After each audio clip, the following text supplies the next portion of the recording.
नमस्कार साथियों, मैं अजय कुमार और आपका मैं वेलकम करता हूं आपके अपने YouTube चैनल नया भारत नई खोज। साथियों, मैं आशा करता हूं कि आप बहुत ही आराम और बहुत ही ईज़िली मूल अधिकार को सीख रहे होंगे अगर आप इस वीडियो तक आ चुके हैं तो।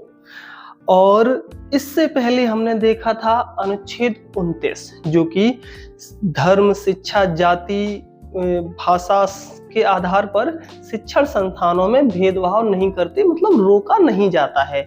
तो आज हम देखते हैं साथियों अपना अनुच्छेद 30 जो कि शिक्षा संस्थान शुरू करने के लिए सरकार सहायता राशि भी देती है। ये अनुच्छेद 30 जो है वो ये कहता है अगर कोई व्यक्ति मान लो अल्पसंख्यक है, ठीक है ना, मतलब अल्पसंख्यक का क्या है कि उसकी संख्या बहुत कम है और उसको स्कूलों में बहुसंख्या मतलब जो बहुत से लोग हैं उसके स्कूलों में जाने में झिझक हो रही, शर्म लग रही है, मतलब उसको कुछ ऐसा लग रहा है जो वो उस स्कूल में नहीं जाना चाह रहा है, तो सरकार उसको अपना शिक्षा संस्थान शुरू करने के लिए, मतलब स्कूल शुरू करने के लिए उसको सहायता राशि यानी कि धन उपलब्ध कराएगी और वह एक स्कूल शुरू कर सकता है। और उस स्कूल में अल्पसंख्यक मतलब जिसकी संख्या कम है वो अपने उस स्कूल में पढ़े, ठीक है। तो सरकार अनुच्छेद 30 के द्वारा कहती है कि शिक्षा संस्थान शुरू करने के लिए सरकार सहायता राशि देगी।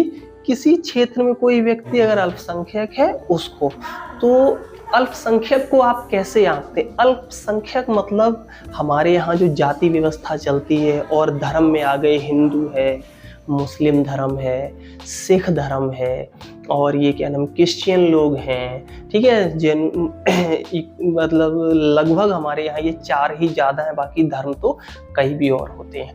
जैसे कि हमारे भारत में हिंदू ज़्यादा संख्या में हैं और मुसलमान कम संख्या में, ठीक है।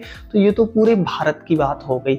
अब जैसे कि कोई एक जिला ले लिया, हमने कोई भी जिला ले लिया रैंडमली, तो उस जिले में देखा गया है कि हिंदू बहुत ज़्यादा हैं और मुसलमान कम हैं, तो वो मुसलमान जो भी हैं वो हिंदुओं के स्कूल में जाने में उनको झिझक लगती है, शर्म लगती है, वो नहीं जाना चाह रहे हैं, ठीक है। तो सरकार उन मुसलमानों को कुछ सहायता राशि देगी और उनसे कहेगी कि आप इस सहायता राशि से एक अपना शिक्षण संस्थान खोल लीजिए और अपनी कम्युनिटी के लोग उनको पढ़ाइए। जैसे आपने देखा होगा साथियों मदरसा, ठीक है ना, जो मदरसा होते हैं उनमें हिंदुओं के बच्चे नहीं जाते हैं, उनमें सिर्फ मुसलमान के ही बच्चे पढ़ते हैं और वो अपना क्या पढ़ाते हैं, वो अपना उस हिसाब से जाते हैं।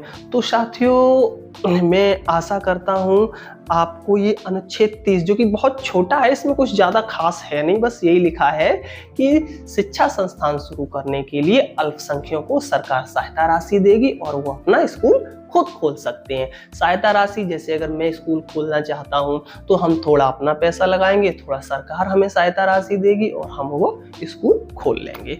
तो साथियों ये बहुत छोटा अनुच्छेद था, मैंने बताया इसमें कुछ था नहीं। बाकी अब देखते हैं हम अनुच्छेद 31, इसी में जोड़ के देखते हैं। अनुच्छेद 31 क्या है? इस संपत्ति का अधिकार जो कि अब ये नहीं रहा है, अनुच्छेद 31 को एकदम खारिज कर दिया गया है। अनुच्छेद 31 में संपत्ति का अधिकार था जो कि अब नहीं रहा है। तो साथियों ये क्या है? 44वां संशोधन हुआ था 1978 के तहत। 1978 में 44वां संशोधन हुआ था जब सरकार थी मोरारजी देसाई की, ठीक है। तो इन्होंने संपत्ति के अधिकार को कानूनी अधिकार बना दिया है और इसको अनुच्छेद 300 का में रख दिया गया है। अनुच्छेद 300 का में ये संपत्ति का जो अधिकार था, वैसे जब 31 में था तब तो पब्लिक का था, ठीक है, मौलिक अधिकार पब्लिक के लिए हैं। तो जो अनुच्छेद 31 था उसमें संपत्ति का अधिकार पब्लिक का था, मगर इसको मोरारजी कि सरकार ने 44वां संशोधन करके इसको अनुच्छेद 300 का में कर दिया। अब ये कानूनी अधिकार बन गया है। जो हमारी संपत्ति है वो सरकार राष्ट्र हित के लिए ले सकती है, ना कि अपने हित के लिए। राष्ट्र हित मतलब वहां पे कोई सड़क बन रही हो, कोई रेल निकल रही हो, या कोई हॉस्पिटल बन रहा हो, या कोई स्कूल बन रहा हो, यूनिवर्सिटी बन रही हो, या कोई पुल बनना हो, या नदी निकलनी हो, तो सरकार राष्ट्र हित के लिए ले सकती है, वो अपने व्यक्तिगत हित के लिए नहीं ले सकती है। ठीक है, तो ये मैं आशा करता हूं आपको इस वीडियो में अनुच्छेद 30 और अनुच्छेद 31 क्लियर हुआ होगा। तो साथियों, आप से वही पिछले वीडियो की तरह लाइक, कमेंट और सब्सक्राइब करते रहें, क्योंकि बहुत मेहनत लगती है साथियों। अगर आप वीडियो बनाते होंगे तो आप जरूर जानते होंगे बहुत मेहनत लगती है। कम से कम कोई मेहनत कर रहा है तो उसको आप बताओ कि अच्छे वीडियो हैं या नहीं है, दोनों चीजें हैं। अगर अच्छे नहीं लग रहे तो बताओ आपकी वीडियो अच्छे नहीं लग रहे हैं हमें, इसलिए हम इनको देख भी नहीं रहे और लाइक भी नहीं कर रहे। अगर अच्छे लग रहे, कुछ इनसे हासिल हो रहा है, तो प्लीज आप मेहनत का फल जरूर सामने वाले को दीजिए। तो साथियों, इसी के साथ जय हिंद, नमस्कार।